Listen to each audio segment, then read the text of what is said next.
Hi, I'm Eric Lever, and I'm a research fellow here at the Institute for Policy Studies in Washington, D.C. And today I'm interviewing fellow Sarah Anderson, who just released a new report on CEO Pay and the Business Roundtable.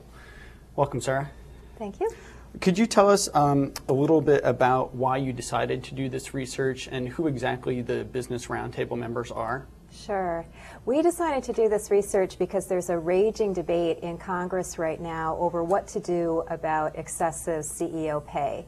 In fact, there are two bills pending right now that are designed to deal with these out-of-control pay packages that we've been seeing over the past 10 years or so.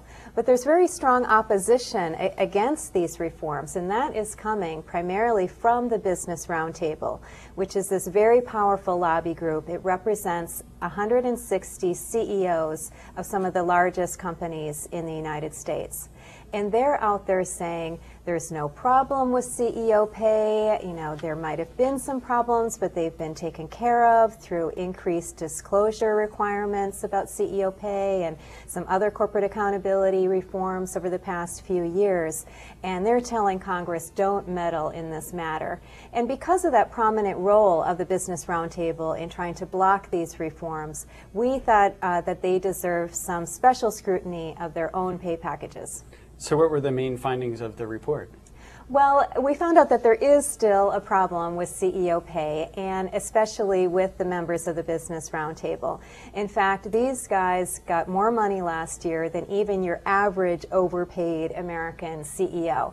So members of the Business Roundtable got median compensation, according to the Wall Street Journal figures, of about $9.9 million last year, compared to only $6.5 million for CEOs of other large U.S. companies as a whole.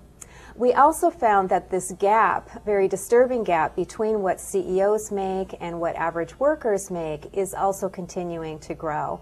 So the members of the Business Roundtable got pay increases last year of about 11% compared to less than 4% for average white-collar workers. And we also highlighted some CEOs from the Business Roundtable who are getting big pay increases at the same time that they're laying off workers. So at Merck, the pharmaceutical company, and at Motorola, both of their CEOs got very generous pay packages last year, even though they're cutting jobs. And then finally, we looked at, well, how are these CEOs of the Business Roundtable doing in terms of their stock price? And we pulled out a number of examples of where members of the Roundtable got big pay increases last year, even though their stock price was doing very badly. And one example would be James Hackett at Anadarko Petroleum, who got about a 78% pay raise, even though shareholder returns dropped more than 7 points. Wow. So what's the public reaction to this?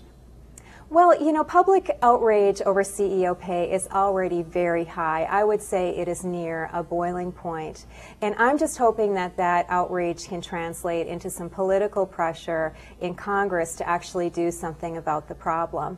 And we're hoping that members of Congress can really see through the opposition that they're getting, the pressure from groups like the Business Roundtable, to see that it's about self-interest, that guys like the members of the Roundtable have been personally enriching themselves off of this system for many years, have a very big stake in the status quo, but that's not what is the best for this country.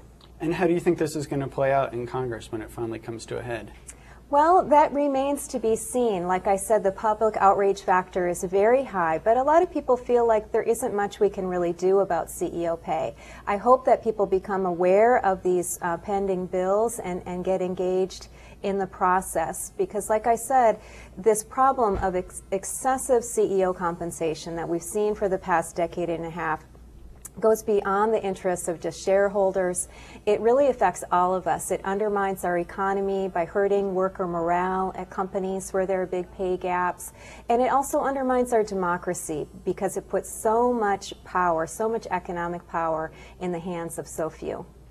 Great. Thank you.